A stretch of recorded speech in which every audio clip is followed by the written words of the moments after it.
Assalamualaikum warahmatullahi wabarakatuh. Alhamdulillahirabbil alamin. Pada kesempatan pagi menjelang siang, kita masih diberikan kesehatan oleh Allah. Kita masih diberikan kesempatan untuk melakukan pembelajaran.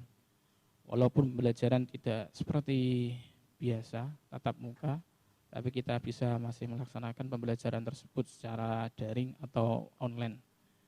Ya, saya doakan ya semoga santri-santri TBS dimanapun kalian berada, baik ya, yang sudah ada di pondok ataupun yang sekarang masih berada di rumah, semoga kalian semuanya diberikan kesehatan oleh Allah, diberikan ketetapan iman. Amin ya rabbal alamin. Untuk pertemuan kali ini ya, kita akan membahas bab sujud yang dimana sudah kami jelaskan pada pertemuan selanjutnya ya. Dulu pertemuan sebelumnya saya sudah menjelaskan bab-bab yang akan dipelajari di semester awal untuk kelas 8. Untuk bab yang pertama kelas 8 mata pelajaran fikih 2 adalah sujud. Sujud sendiri ya dibagi menjadi 3. Yang pertama sujud sahwi, yang kedua adalah sujud tilawah, dan yang ketiga adalah sujud syukur. Ya. Sudah menjadi kewajiban bagi kita untuk bersyukur kepada Allah karena diberi kesempatan untuk hidup ya, di dunia dan selalu merasakan nikmat yang dianugerahkan kepada kita. Salah satu bukti syukur kita kepada Allah adalah di mana menggunakan nikmat itu untuk kebaikan. Selain itu juga dengan melakukan sujud kepada Allah Subhanahu wa taala. Tidak hanya kita manusia, seluruh ciptaan Allah yang ada di langit ataupun yang ada di bumi itu semuanya bersujud kepada Allah Subhanahu wa taala, tetapi ya cara sujud mereka itu tentu tidak sama dengan sujud yang kita lakukan setiap hari ya. Sujud merupakan suatu sarana agar manusia melepaskan diri dari kesombongan, dari keangkuhan, dengan menyadari bahwa asal manusia diciptakan dari tanah dan ia pun nantinya akan kembali ke tanah. Di mana tanah adalah lambang kehinaan dan kerendahan diri manusia di hadapan Allah, sehingga sujud akan menjadikan manusia seakan-akan kembali kepada asalnya. Pengertian dari sujud sendiri ya. Yang pertama adalah sujud sahwi. Kita akan bahas sujud sahwi. Pengertian sujud sahwi. Sujud sahwi ya, berasal dari kata saha yashu, sahwan, yang artinya lalai. Jadi sujud adalah sujud 2 kali yang dilakukan karena seseorang meninggalkan sunnah ab'ad. Saya ulangi, sujud sahwi adalah sujud 2 kali yang dilakukan karena seseorang meninggalkan sunnah ab'ad. Apa itu sunnah ab'ad? Nanti saya jelaskan.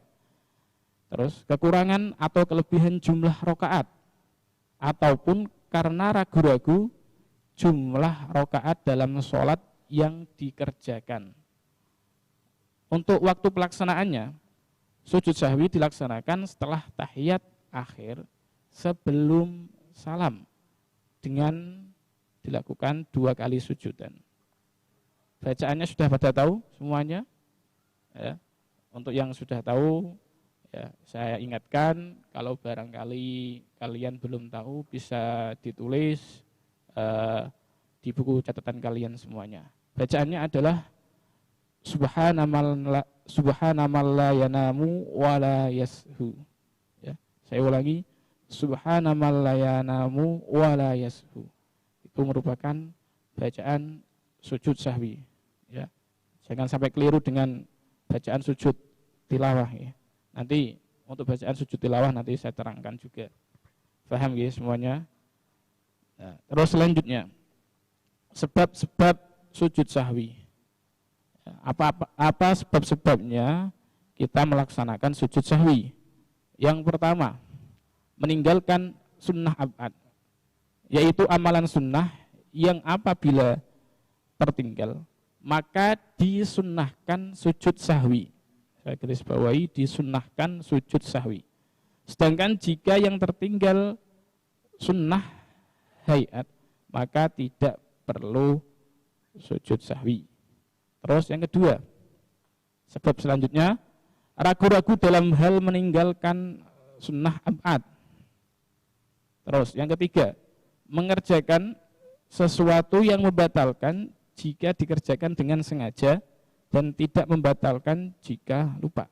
Seperti menambah rukun sholat.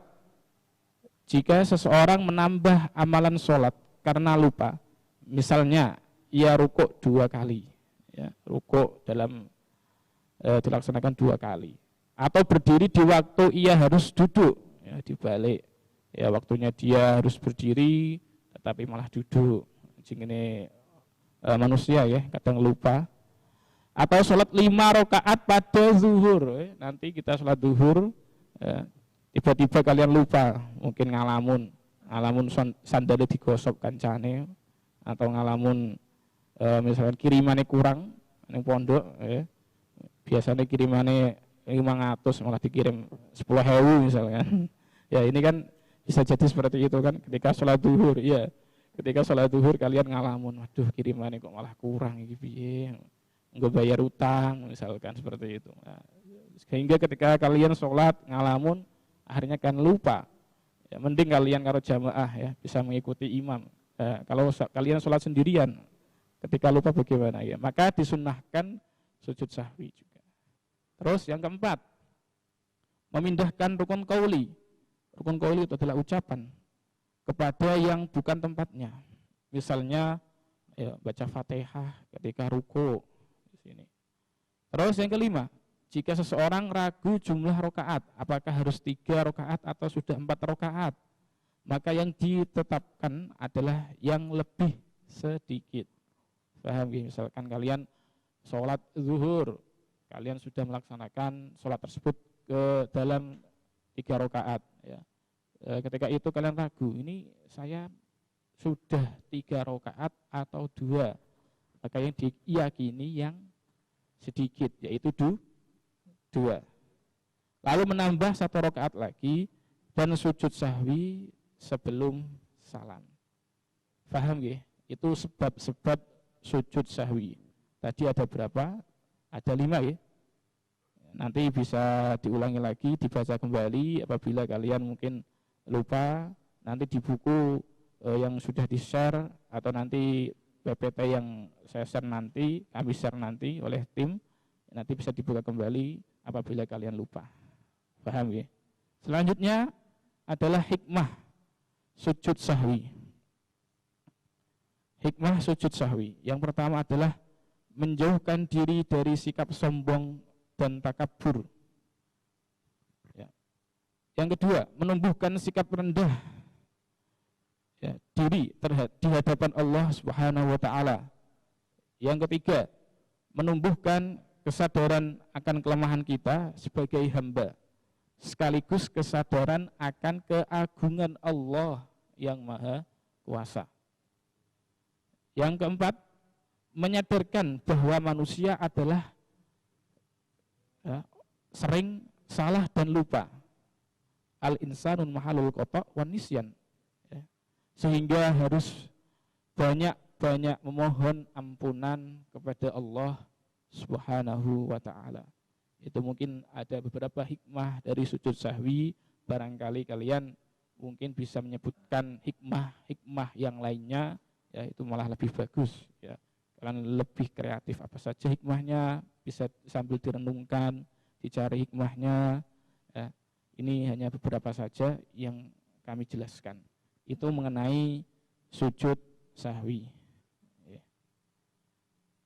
Terus selanjutnya adalah sujud syukur. Masih berapa? Masih 5 menit. Saya lanjutkan satu lagi, yaitu sujud syukur. Pengertian sujud syukur. Ya. dalam hidup ini kita tidak pernah terlepas dari nikmat Allah. Ya, udara yang kita hidup, makanan dan minuman yang setiap hari kita konsumsi, tempat tinggal dan lain-lain. Semuanya merupakan nikmat yang diberikan oleh Allah, yang dianugerahkan Allah kepada kita. Bersyukur tidak hanya semata-mata saat mendapatkan kesenangan maupun nikmat saja, digarisbawahi. Bersyukur tidak hanya ketika kita mendapatkan nikmat, ya, kesenangan saja, melainkan saat kita terhindar dari mara bahaya atau musibah, ya, kita, ya, boleh atau kita disunnahkan untuk melaksanakan sujud syukur. Karena Allah telah memberikan keselamatan kita. Misalkan, ya, kita naik bis, tapi semoga saja jangan, ya. Ini misalkan saja si A lah, ya. Misalkan si A naik rombongan bis, ya, ternyata terjadi kecelakaan di jalan dan si A tersebut, ya, alhamdulillah diberikan keselamatan. Ya, dia bisa melakukan sujud syukur karena ungkapan rasa syukur terhindar dari musibah kecelakaan tersebut. Tetapi di sini dengan catatan harus dengan syarat-syarat dan rukun-rukunnya, ya. Tidak, ya, asal sujud, ya, kayak pemain bola, ya. Pemain bola ngegolke selebrasi, ya. Yang terkenal kemarin Muhammad Salah, ya. Muhammad Salah selebrasi sujud syukur seperti itu. Dan nanti apakah itu sah atau tidak, nanti kita akan bahas selanjutnya, karena harus memenuhi syarat-syarat dan rukun-rukun sujud syukur, ya. Demikian, ya, pemaparan dari kami. Nanti, ya, akan ada soal juga, gimana? Ya, nanti ada soal yang akan di-share, nanti bisa dikerjakan, tolong dikerjakan dengan sungguh-sungguh. Nanti kita akan lanjutkan pertemuan selanjutnya sujud syukur, ya, lebih mendalam. Terima kasih.